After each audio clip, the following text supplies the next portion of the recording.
Yo, what is going on, guys? Welcome to the video, and today I wanted to talk about some games that I think deserve a sequel. First game I want to talk about is Sleeping Dogs. Sleeping Dogs is a third-person action-adventure game set in the beautiful region of Hong Kong, where you play as an undercover cop, Wei Shen, looking to infiltrate the Sun On Yee, a triad organization. You will also have to join a gang and perform multiple jobs for them, as they will be competing with a rival gang. Wei Shen also meets some old faces along the way, and you shortly realize that Wei Shen becomes conflicted in his work and struggles to balance a life of a gang member and a cop. The story, for the most part, was really good too. I felt the first act in the game could have been paced better, but other than that, the game and the conflict had me interested to see what was going to happen next. I really liked the game's combat too, and you could perform multiple combos in the game. It would introduce guns later on, which featured a bullet time mechanic when you would be able to mantle over cover and aim in, and it would slow down time. I thought this was one of the coolest mechanics. It reminded me of the Max Payne 3's bullet time mechanic, and I know that these are different developers, but they did a solid job, and as a shooter fan, this never got old, and I loved swapping between the melee combat and the weapon combat. I also loved exploring the open world of Hong Kong. The world is scattered with street vendors and stores. The street vendors would give you different stat boosts, which I really enjoyed. You also had side missions where you could choose cop side missions or triad side missions, and each time you completed these side missions, you would earn reputation, which led to a skill point. With the skill points, you would be able to put them towards different skill trees. You had the triad skill tree, the cop skill tree, and the combat skill tree. And with the combat skill tree, it's a little different because you have to go around the world searching for hidden idols, and once you turned in that idol to your Sifu, you would be able to learn a new move. I really enjoyed the multiple options that you could choose from with each skill tree, and it left the game feeling really fresh and really fun. On top of searching for different idols scattered throughout the world, you also had these shrines, and if you prayed at one of these shrines, you would be able to increase your health. I really do like when developers scatter collectibles all throughout the map, and I always try to collect them during my playthroughs. When I finished this game, I honestly thought that it did have some similarities with Grand Theft Auto, but it also does a great job at standing out as its own and not just a Grand Theft Auto clone, but its own unique criminal action game. It really sucks that the game never received a sequel because the studio United Games shut down, but hopefully one day we see a different studio pick this up and revive it because it definitely deserves a lot more than what it got. The next game I want to talk about is Titanfall 2. Titanfall 2 definitely deserves a sequel, as it's one of the most underrated FPS games of the 2010s. I remember playing the single-player game for the first time and expecting a mediocre action game, but it provided way more. The story will focus on Jack Cooper, a rifleman in the militia, who aspires to become a Titan pilot. The game starts with you evacuating your ship after being attacked. After crash landing on the planet Typhon, you find yourself fighting against a group of mercenaries called the Apex Predators. You will eventually lose the fight, and your captain, with his dying breath, transfers over the control of his Titan, leaving you the only survivor and being stranded on a hostile planet. You need to work with your new partner BT to survive. I really enjoyed the story of Titanfall 2. Building that connection with your Titan and battling forces along the way was a really great time. Also, the gameplay did a great job with the varieties of weapons it had and the equipment you could choose from. It also introduced a really cool ability halfway through the game that I won't spoil if you haven't played the story.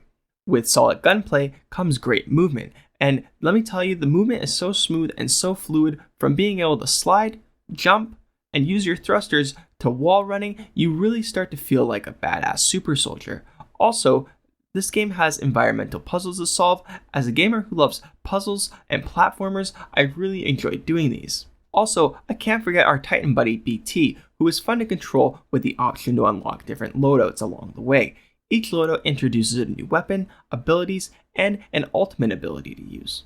It was honestly shocking to see how good the single player was, but it also features a really fun multiplayer too. The multiplayer mode has you create and customize your loadout, being able to choose from your abilities and which weapon you want to use. It also has a variety of modes that include Amped Hardpoint, Bounty Hunt, Pilot vs. Pilot, and many more. I recently went back to Titanfall 2's multiplayer, and it seems like the community is as popular as ever.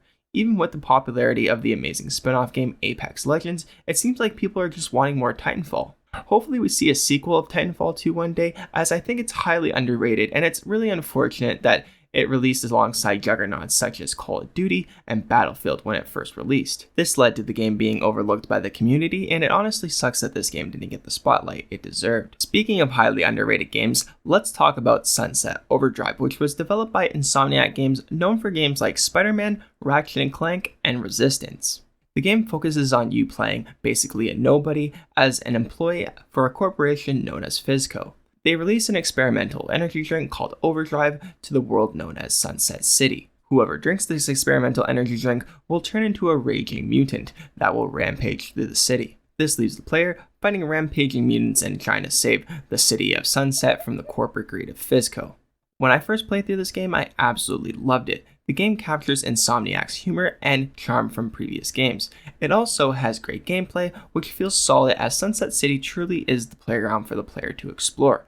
I also loved grinding rails, power lines, and rooftops of Sunset City, and hopping and dashing from one area to another was honestly just such a fun time.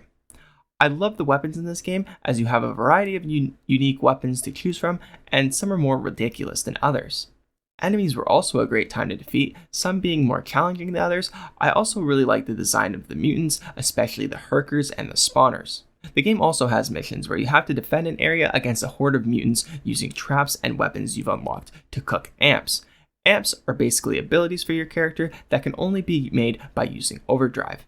The mutants are attracted to Overdrive, so that's why you'll have swarms of them on you. I also like how there's collectibles scattered throughout the city, as you had fizzy balloons, cameras, shoes, toilet paper, overcharge signs, and many more. This had me traveling everywhere in the city, and I loved it. Overall, this is a fun, quirky, on-the-rails action-adventure game I hope to revisit one day.